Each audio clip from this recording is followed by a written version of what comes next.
Pride comes before a fall. Karna and Raju were friends. Well, actually, Raju followed Karna everywhere as he was in awe of him. Raju was short for his age and he was always looking up at boys who were tall. Karna was a tall boy and deeply proud of his height. He knew Raju looked up at him and felt rather important about it.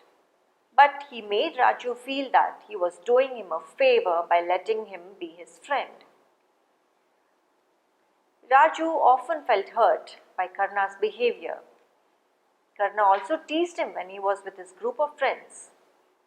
He even did not defend Raju when they made fun of his height.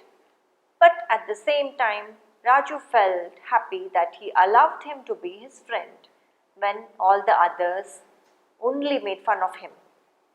One day, Karan and Raju went for a walk to a hill. They loved the gooseberries that grew on trees on the top of the hill.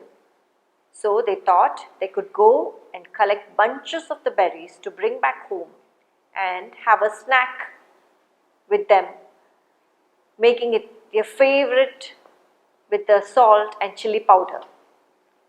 It was a particularly windy day, and as the two boys reached the top of the hill, it flew into a full-fledged storm. The water started to pour down in heavy streams, and the boys felt that they would be carried down by the force. Raju caught hold of a tree branch and clutched it for dear life. Karna did the same, but being a tall and well-built boy, the branch broke off and down he went, rolling on the hill. He managed to fall into a pit and stayed there, thankfully.